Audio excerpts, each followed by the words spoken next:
Gee.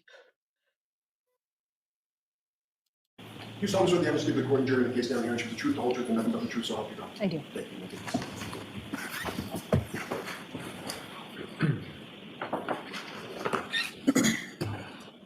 All right, Mr. Lally, whenever you're ready. Thank you. Good morning, ma'am. Morning. Could you please state your name and spell your last name? It's TERI KUN. It's TERIKUN. And Ms. Kuhn, what do you do for work? I work for UC Davis at the Veterinary Genetics Lab in the Forensics Unit. And what is your job title there? My job title is Forensic Scientist, DNA Technical Lead. My UC classification is SRA4. And that UC classification as far as SRA4, what does that mean? Oh, Staff Research Associate. And how long have you worked there? Almost 25 years now. And if I could, I'd like to talk a little bit about your educational background, starting with undergraduate. Where did you go and what, if any, degree did you receive? So I went to Sacramento State, or California State University, Sacramento. I received a minor in chemistry and a biological science degree in molecular biology. And following receiving those degrees, where did you go educationally? I went to UC Davis, and I received a Master of Science degree in Forensic Science DNA. And was that prior to you joining the lab there, or what, if any, relationship to that? I actually started my job at the lab after my undergraduate degree in 1999, and I started my postgraduate degree, I believe, in 2009 and finished in 2011. So I was actually already working at the lab at that time. Now, with regard to the forensic program at UC Davis, what, if any, role did you have in sort of the creation of that lab? I was actually one of the people who helped establish our forensics program in our lab, and I currently help with all the training, and any future forensic scientists that we employ, I do their training as well.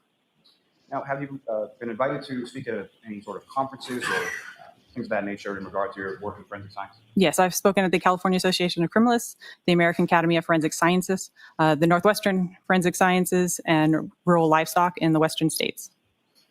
Have you been published in this particular area? Yes, I've published 7 times, most of them in Forensic Science International Genetics. And when it comes to those publications, are you familiar with the process called peer review?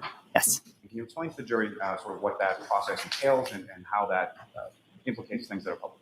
So anytime we go to publish, we put out an article to whatever publication we would like to, and it goes through a peer review process, which that article is sent out to peers in our industry, and they review our work to see that it is solid. And if they approve it, then the article does get published. Now, over the course of your years with the lab at UC Davis, how many forensic samples of DNA have you tested? Oh, in the thousands. Now, if you could describe to the jury the type of work that your lab performs. So we have 2 sides of our lab. We have a service side, which provides diagnostic testing, parent verification testing, and then we have our forensic side. We do animal parent verification as well. We also do match comparison, which we compare samples to see if they're coming from the same source, and we do species identification. Now, what kind of cases do you typically see, like in the lab? We can do anything from homicides to helping people see if remains are their lost pet to provide closure for them. And what are the sort of different types of agencies that you've done work for over the years of your work with the lab? We've worked for police agencies, humane agencies, animal control agencies, and even private individuals, anybody who believes they can use our services. And the lab that you work for at UC Davis, is that lab accredited? Yes, it is. It's accredited. Oh, sorry. Answer my next question. As far as the lab accreditation, can you explain to the jury sort of what that process is and what's entailed in accreditation? So our lab is accredited by a group called ANAB, and that's the American National Standards Institute National Accreditation. They accredit labs to ensure that the policies and the procedures that we're following, they set a standard for those, and they come and check our standards. Are we meeting those standards? And it's also the same standards that most crime labs are associated with. Now, in reference to that, labs that do DNA testing specifically and only in regard to humans, the accreditation that your lab has versus the accreditation that those types of labs have, what kind of difference is there between them? There's no difference. The accreditation is the same. Now, if you could explain to the jury, what exactly is DNA? So DNA is the blueprint of your life. It's what makes your eye color what it is. It's makes your hair color, how tall you're going to be, and you get one half of that from your mom and one half from your dad. And where is DNA found? So DNA is found in most cells. It's in the nucleus of the cell. You get 1 copy of DNA per cell. There's also another kind of DNA called mitochondrial DNA. And in a cell, that is found in the plasma of a cell, and there'll be thousands of copies of mitochondrial. And if you could explain sort of the difference between mitochondrial DNA versus what would you classify the other type of DNA? So nuclear DNA is, again, that individual type of DNA. It's the DNA where we could say that that's you or that's a particular animal, and it would be a statistic of, 1 in 3,000 or 1 in 350 million type thing. Mitochondrial DNA actually runs along the maternal line. So if, your mom and you have a couple kids and a grandma there, they would all share the same maternal type. And how is DNA used in forensic science? For what we do in forensic science for animal DNA, we use it for parent verification. We use it for determining if two samples come from the same source, and we use it for species identification. And is DNA testing just generally accepted in the scientific community? Yes, it is. And can you explain for the jury sort of DNA typing, that process? How does that work? What is it sort of specifically that you do? So the main steps are when we get a sample, we need to lyse open those cells. That DNA is in the center of the cell, and those mitochondria are there, but they're protected by a cell wall. So our first step is to lyse that cell wall and release the DNA. Once that is done, we want to see how much DNA that we have. And so we have something called qPCR, or quantitative PCR, that allows us to tell how much of that nuclear DNA is in a sample. From there, we would go to a DNA typing. As you can imagine, if you only have one copy of DNA in a cell, it would take a lot of cells to be able to visualize that DNA. So we have to go through a process of making multiple copies. We use something called pointers. It tells us what parts of the DNA that we're looking for. That can vary from species to species or from test to test of what we're trying to do. And we amplify that in a process called PCR. And that can be you could think of it like a photocopier. Every time it goes through a cycle, it makes a copy. So if we start off with one copy, we get 2. From 2, we get 4. 4, we get 8. And by the end of this cycling, we have millions of copies that actually allow us to be able to visualize that DNA. And then the last step is actually visualizing it. The DNA actually has to run through a matrix. It's kind of like a sponge with all the little holes. Small pieces of DNA go out first, and we can see those first, and the larger pieces of DNA come out last. So it's allowing us to both see the DNA, and it separates it by size. And did you do the forensic testing with regard to samples that were submitted to your lab in this case? Yes, I did. And as far as those steps that you just described, are those the steps that you followed in regard to this case? Yes, they were. And do you have sort of standard procedures for what you do in the lab? Yes, we have standard procedures or SOPs that we follow for all of our work that we do. So fair to say in this case you followed those same sort of standard procedures and protocols? Yes, I did. Now, what, if any, efforts are taken in your lab to preserve the evidence or prevent contamination? So what we do to preserve evidence, prevent contamination, one of the things we use is a bleach product. So anytime we're using a surface, be it for sample collection, doing PCR, doing the extraction, we're wiping down everything with this bleach product, doing our work, and then wiping it down again. Samples are stored according to what we have. So dry evidence is stored in a locked cabinet. Wet evidence, such as blood, is stored in a fridge. Tissue is stored in a locked freezer. The fridge is also locked as well. So they're also kept in their original packaging, and they're sealed, and they're only unsealed and used when they're being actually manipulated for sample collection. And what samples did you receive in this case? In this case, we received 2 swabs. And Dr. may I have just a moment? Yes.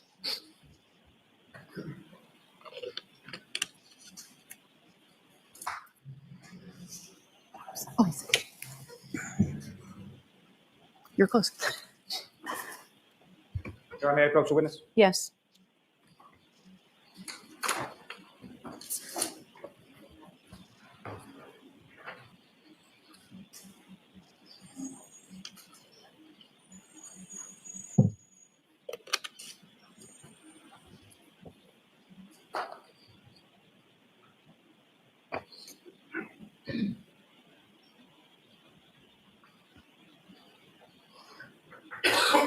So I'm showing you a series of 7 photographs. I just asked you to look at those and then double.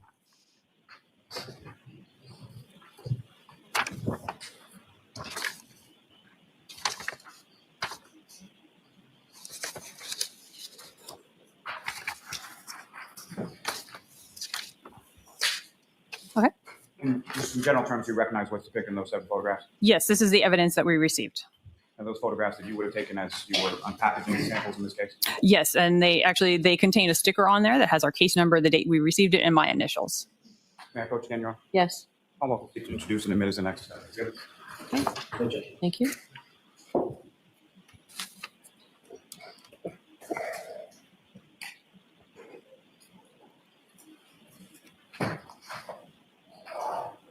Exhibit 74 through 80. Thank you.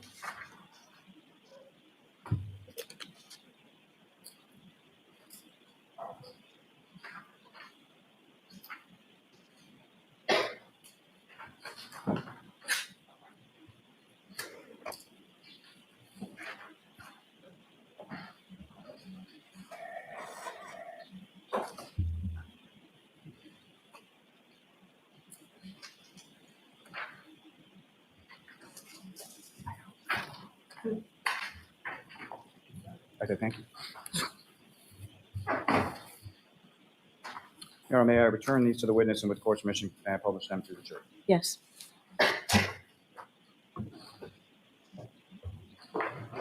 Ms. Kuhn, now place before you, what I place before you is now been marked as Exhibit 74-80. With regard to the first exhibit that you have before you,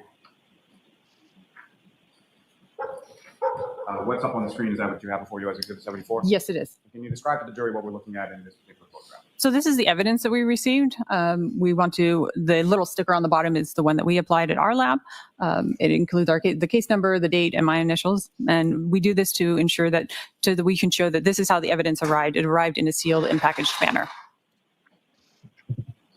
And the following exhibit number 75, that's essentially another photograph of the same packaging, is that correct? So it's the same packaging, but it's the back of the packaging, because in this instance, that actually shows where the evidence was sealed as well, and the date as well. And who, if anyone, or what entity did you receive this this package from? Can I look at my notes? I don't recall the exact entity. Yes, you can. Thank you.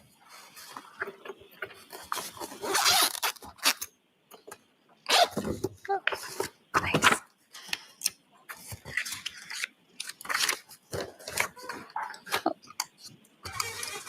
So the client in this case was the Norfolk County District Attorney's Office, Adam Lilly. And so, but as far as these samples from whom you received, was that the Massachusetts State Police Crime Lab? They were the people I was in contact with about sending them. We consider the client is the one who submitted the sample on our submission form. But the person who physically sent the sample from one lab to the other was the MSPCL, is that correct? Let me look at their form here. There was a form that came with it as well. I need to find it. So yes, the Commonwealth of Massachusetts Department of State Police Forensic Services Division Crime Lab was the one who submitted the samples to our lab. And are you familiar with, did you have any conversations with a forensic scientist at the State Police Lab in Massachusetts named Maureen Hartnett? Yes, I did. Is that someone that you worked with on prior cases in the past? Yes, I have. Now, if I could direct your attention to the next exhibit before you, number 6. And again, what's up on the screen, is that what you have before you? Yes. And if you could just describe to the jury what we're looking at in this photograph. So that brown packaging you saw before, this was actually what was inside of that brown packaging. And the next exhibit. And this is that same item that was inside, but the back side of the packaging.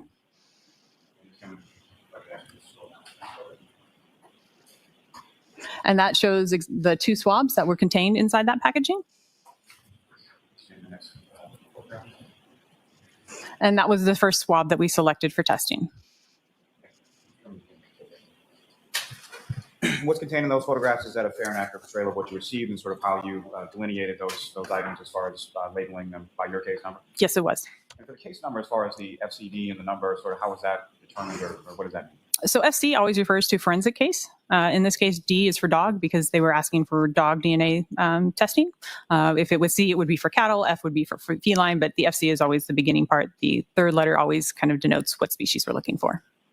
Now, pursuant to receiving those particular items, are you also given any sort of identifier as far as from the outside lab or the external vendor, as far as what label they have for the sample, or where the sample came from, is from the outside lab?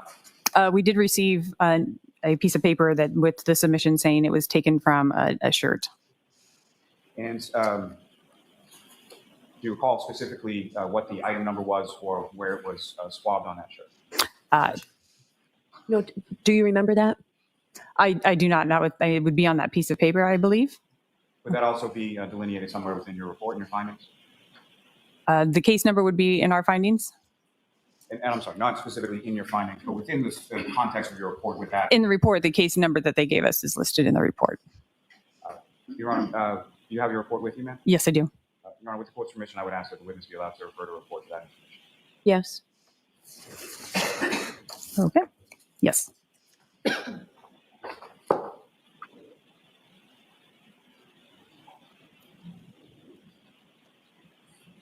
I'm sorry, what is that? Did you want the case number there? The case number and the item number. So the case number was listed as MSCLP number 22-02184, item 7-18.16. Now, Ms. Kuhn, with reference to these samples, did the samples arrive as you expected as far as their packaging and things of that nature? Yes, everything was arrived sealed, and as you saw, that was documented in our with our photos, and it's also documented in my notes. Did you test all of the samples that were submitted, ma'am? Yes, we did. And what is it that you were asked to test? We were asked to determine species via canine qPCR. qPCR is that quantitative PCR that tells us how much DNA is in a sample, and it is specific for canine, because the next goal they asked is if we could develop a DNA profile to possibly use for a comparison with a reference sample to be submitted later. If we weren't able to see anything with canine DNA there, we were asked to do our species test called Meat ID. Now, first, with reference to the sort of nuclear DNA testing that you did, what were the results of that initial test? For the canine qPCR testing, we did not see any canine DNA. And when you say, just if you could explain to the jury or expound upon that as far as what are you looking at and what are you seeing or not seeing that leads you to that? So the canine DNA we're looking for in that is that nuclear DNA, that DNA that's used for an individual, because the idea was if we see canine DNA in the quantitative qPCR, then we know we have canine DNA on that swab, and we can try and use that to develop the DNA profile for a later comparison. Now, per the questions that you were asked or what you were asked to test, upon not finding any canine DNA from the PCR testing or the qPCR testing, what, if any, steps did you take next? What further testing was done? The next test we performed was our Meat ID test. It's a general species test. It tests for 12 species altogether. They would include dog, cat, bison, cattle, horse, sheep, goat, mouse, rat, pig, and rabbit. I'm pretty sure I got them all, but I can't guarantee. Now, and I'm sorry to jump around here a little bit, but when going back to sort of the qPCR testing, can you explain to the jury sort of what is it, what type of instruments are you using and what exactly goes into that process? So we're taking the sample and we're using primers that concentrate, that point to a small piece of DNA for canine, and it's supposed to amplify it. And every time it's amplifying, it's actually releasing a color, fluorescent color that it's measuring. So if there's canine DNA, this fluorescent color keeps popping up, and it gives it a measurement in which it will tell us how much of the canine DNA we have. But in this case, the test did not see any fluorescence for canine DNA. So it was a negative result. And then as far as when you say canine DNA, is that dogs specifically, or what, if anything else, will be included within canine? In this qPCR test, other canines will work, or canids will work, like wolves, coyotes, and we are now doing some further testing on foxes, but we have not concluded those tests. Now, as far as the Meat ID test that you're talking about, that sort of second, can you explain again to the jury sort of what is involved in that and what are you doing with regard to that? So the Meat ID test actually targets the mitochondrial DNA, which makes it a little bit better. There's, like I said, there's 1,000 mitochondrial in a cell versus that one nuclear DNA. So it's a lot more there. It's also a circular piece of DNA. So it's a little bit more hardy. It sticks around. And we have regions of the mitochondria that are specific to each of those species that I listed. And if we have, let me see this here. We have pointers that actually will give us 2 different peaks. If we get 2 peaks that are both for pig, we have a pig result. If we get 2 peaks for dog, we have a dog result, or the same can go for any of the species that we have. If we only get 1 peak, then we don't quantify that as being a positive result for that species. And so you would need more than 1 peak in order to make that sort of opinion or qualification as far as species go? Right. We always have to have the 2 peaks for the species that we're getting results for. And so with regard to Meat ID testing that you did with these swabs, these 2 swabs, what, if any, results did you receive, or what, if anything, did you observe upon completion of the test? So for both the swabs, we did see pig. And we also actually I did a little bit of a test where we only concentrated on the dog portion of the Meat ID. You can think of it as when we have all 12 species there's a lot of competition going on. By just concentrating on the dog Meat ID, it eliminates all the competition. It gives us a better chance of getting a result if there is canine DNA there, and that result was negative. So the only result we got for both those swabs was for the pig. And so again, just to be clear, as far as the canine was concerned, there was not even 1 peak from what you... There was absolutely no canine DNA. Now, as far as the pig is concerned, what, if anything, could that be from? I don't know where that could come from. That would be speculation on my part. It's a sensitive test, I can tell you.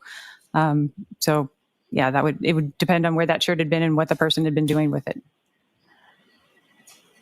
My question, I guess, is as far as a source, could that be from beyond just an animal? Could it be from some other source, such as food or something like that? Yes, it could be from food. We have tested the meat ID test. In fact, that's what it was developed for, was for testing food products.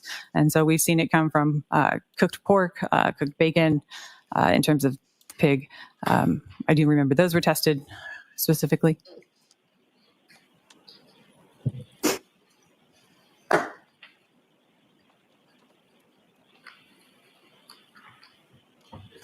All right, I have just one moment. Sure.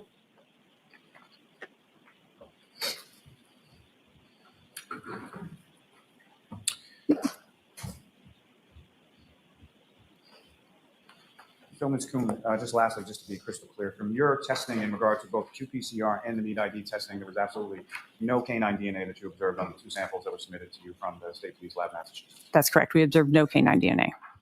Thank you. I have nothing further now. All right, Mr. Jackson. Thank you, Your Honor.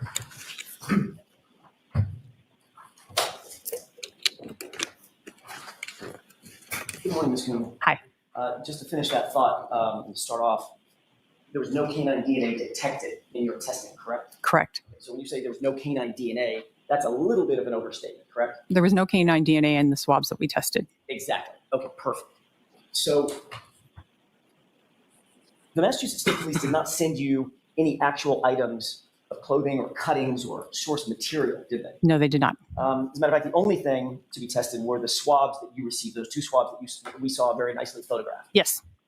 You'd agree that your analysis of those swabs is only as good as the starting material with which you have to work, correct?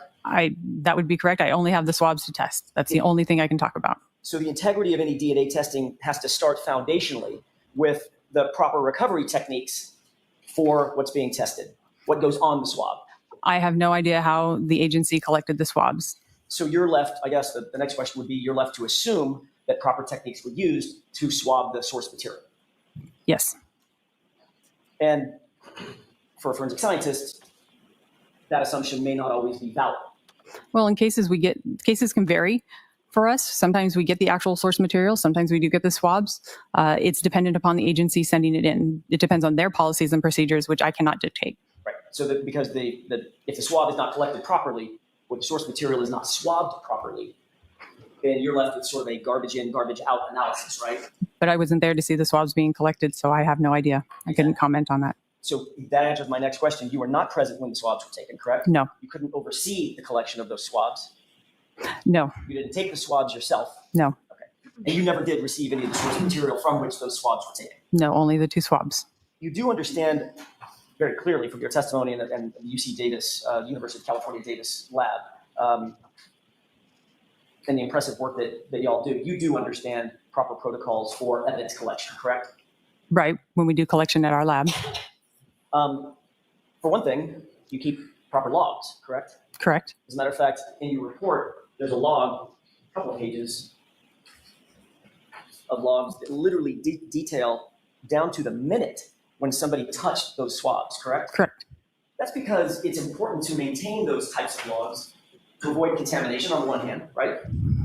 I don't know if keeping the logs prevents contamination. That's a fair correction. The logs would give you an idea of who touched something when, and if there was some contamination, you might be able to work backwards to figure out how that contamination occurred. Correct. That's why the logs are in place, correct? It's to be able to see step by step where everything was going. It maintains a very, very specific chain of custody. Correct. So everybody that touches those swabs or that item that's going into an evidence locker or coming out of an evidence locker or being tested, that's highly, highly regulated, and it's marked on a log. It's documented in my case notes, and it's documented on our internal chain of custody. So there's literally multiple documents that that memorialize the movement of that evidence, right? As it goes through our lab, yes. Right. And your lab, that those criteria include the time that something was touched, Yes. the place where it was touched, We don't document the place. meaning it was taken out of this particular locker and put on this, Oh, yes. the person that manipulated those items or that item? Yes. Okay. You were asked about the processes that your lab undertakes to avoid or reduce contamination. Correct. You were asked that by Mr. Lally on direct examination. You recall that? Yes. You went through what your lab and the accreditation process, the protocols that you employ to make sure that contamination is reduced, hopefully to a minimum. Yes. But you don't know what any other lab might employ in terms of their reduction of contamination processes? No, I don't know this. And you specifically don't know what the Massachusetts Crime Lab did or didn't do with this subject material before you got the swabs. Correct. You don't know if they took any steps, as a matter of fact, to reduce contamination of the source material before the swabs were taken. I don't know anything about how they took those swabs. You would agree that, for instance, if the source material had been tossed on the bottom of an ambulance floor, that could encourage contamination of that source material. Objection. Can you answer that question? I don't know because we haven't tested that sort of thing. Well, It's an interesting question. I do agree, but we have not done any validation which would be able to prove that sort of thing. well, I guess what I'm asking is if the item is supposed to be not contaminated, right? It's supposed to be relatively pristine, and it drops on the floor, that might encourage contamination of that particular item that's supposed to be left as pristine as possible, correct? Again, I don't know the history of the item, so I couldn't speak to it. All right, so I think you have to move along from that. If in fact the source material was not packaged properly, could that encourage contamination?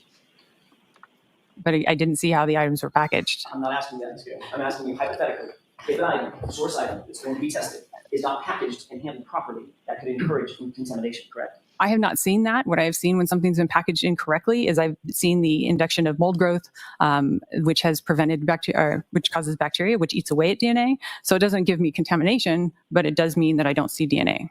There might be, if something is handled inappropriately, for instance, if something is handled sloppily before it's tested, it might reduce the validity of the ultimate test that's undertaken, correct? Objection.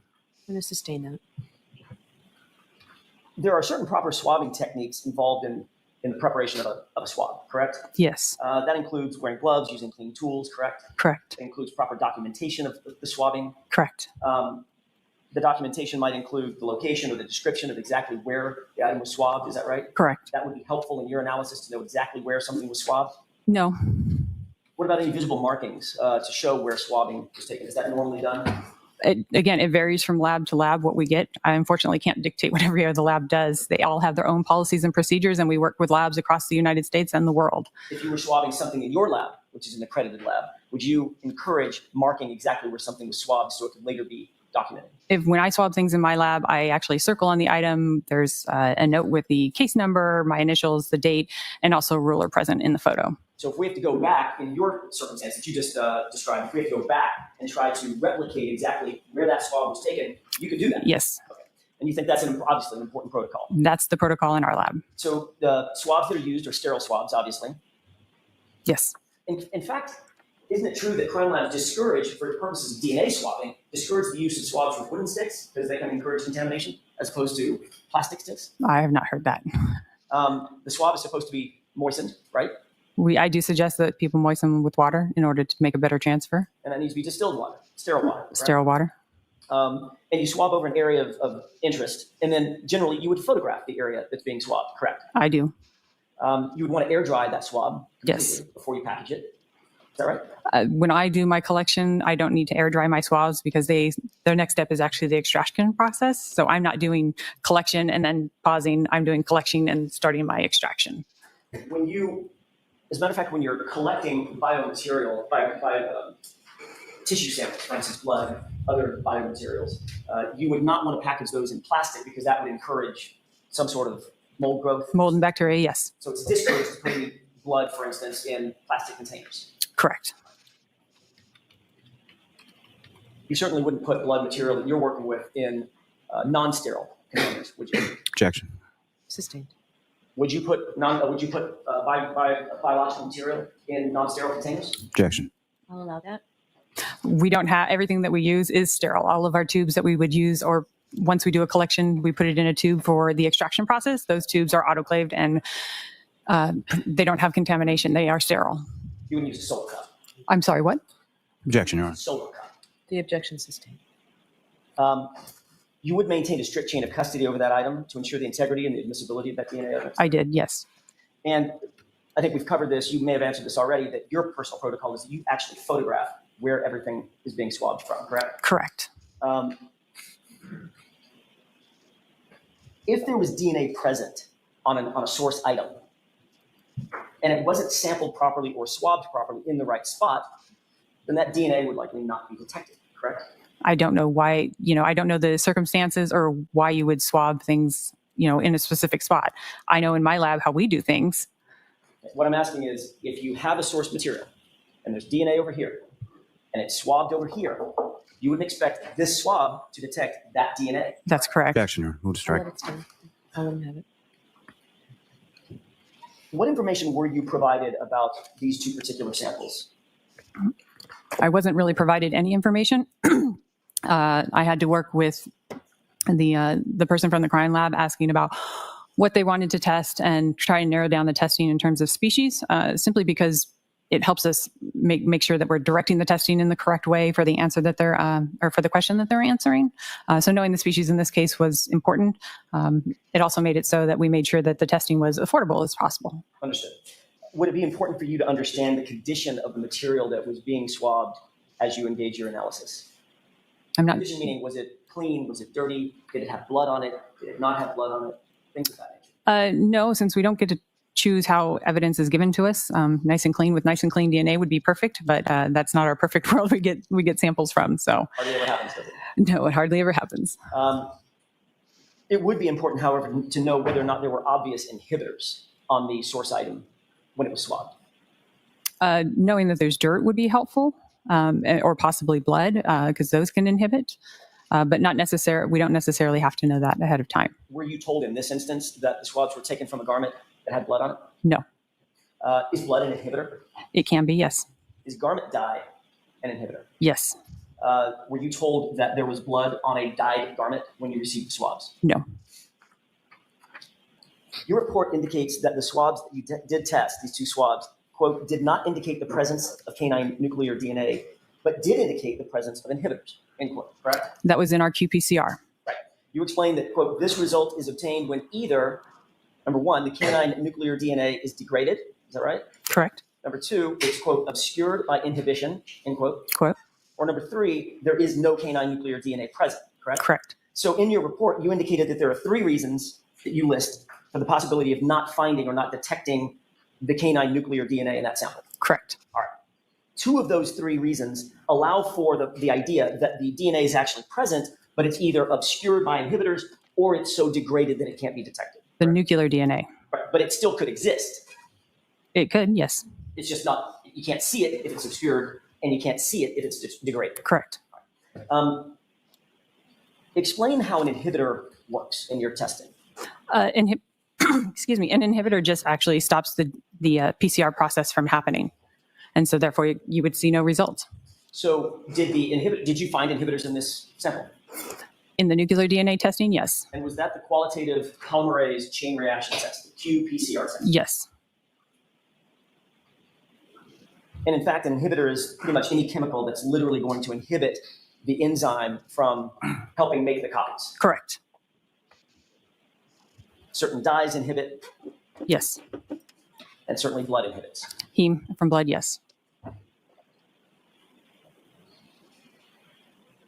And because of that, at least in that sample, the nuclear DNA sample, you're not saying that there was no canine DNA there. You're saying that the testing did not detect it. In the qPCR nuclear test, correct.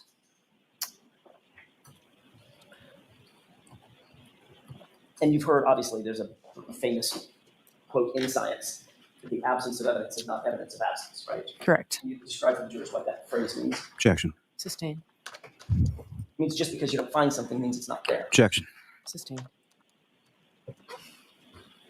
You were able to detect the presence of pig DNA, right? Correct. And I think you said on direct examination that that could come from a number of sources, including food sources, right? Correct. Could come from dog treats. Pardon me? Yes. Could come from dog treats. But there are dog treats that are pig ears, literally. Right? Objection. I'll allow it. All right. I believe so. Or it could be that the shirt that was the source material was contaminated and not properly preserved. I can't say where that DNA came from. You're not aware of any feral pig populations in Massachusetts, are you? I'm not. Dog saliva would obviously be a good and rich source of DNA, correct? You agree? It depends on the context. We have cases where, I can refer to two cases that we did recently where there were small bites and we were able to get nuclear DNA from those sources. Because there's probably saliva. Yes. Right. So saliva contains active, living, growing cells that slough off in the salivating process, right? Correct. That's why oftentimes for 23andMe or other companies, they want you to swab the inside of your cheek. Right. DNA, right? Yes. So that's a relatively rich source of DNA, you would agree. It depends on the amount of contact in the attack. However, dog claws, the claws, would not be a good source of DNA, would they? No. And the reason for that is because the claws are like human fingernails. They're made of keratin. Correct. Keratin is dead, hardened cells. Correct. And not a good source for DNA. Not in terms of scratching. We can do something where we pulverize them and we can get DNA from them then. But you have to have the claw.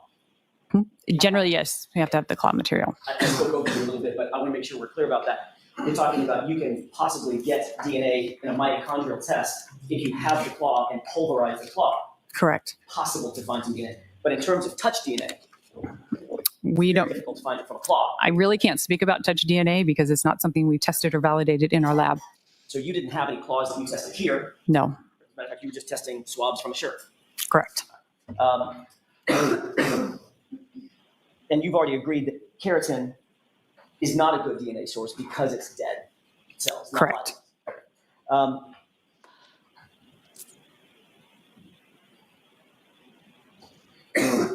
Would you agree that one of the reasons that it's difficult to detect canine DNA, it was difficult to detect canine DNA in this case, is because it was potentially degraded, right? Objection. Ask the question differently. Sure. In your report, you indicated that there were two obvious possibilities of not detecting the DNA. One was obscuring because of inhibitors, and one was degradation. The DNA would be too degraded. Again, that was for the nuclear canine DNA. Understand? So to be clear, in your conclusion, you're not testifying today that there was no dog DNA on that source shirt that was swabbed. You're saying that the two swabs that you got did not detect the DNA, correct?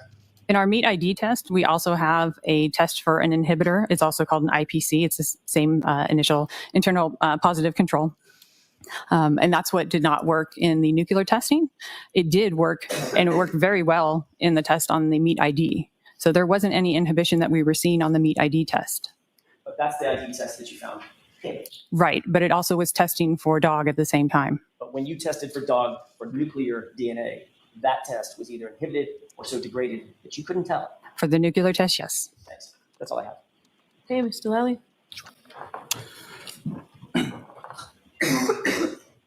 Ms. Kuhn, on that last point, it was, when pertains to the nuclear DNA testing, it was either inhibited, degraded, or it wasn't there. Is that correct? Correct. Now, as far as samples in your line of work, are you typically going like outside of the lab or going out to like a scene or anything like collecting samples in that regard? No, everything is sent to us. So when you're collecting from a sample, it's done in the lab setting, is that correct? And if we get the item, we're collecting it. But we have times in this case where the samples are sampled at the other crime lab, and then we just get those samples. So it happens both ways. Now, if you recall, what, if any, conversation did you have with Ms. Hartnett or anybody from the Massachusetts State Lab in regard to the swabbing or the collection process? Objection. I'm going to allow it. I gave her our basic swabbing practice. Even though they are a crime lab, I would assume that they would know what they were doing, which would be to swab with a sterile swab, using sterile water, allowing the swab to dry completely, and then packaging in paper and storing at room temperature before sending it to us.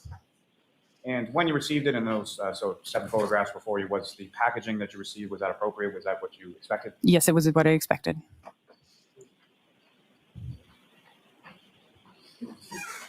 And you described on directs, as far as the mitochondrial DNA testing in the meat ID as being hardier DNA, is that correct?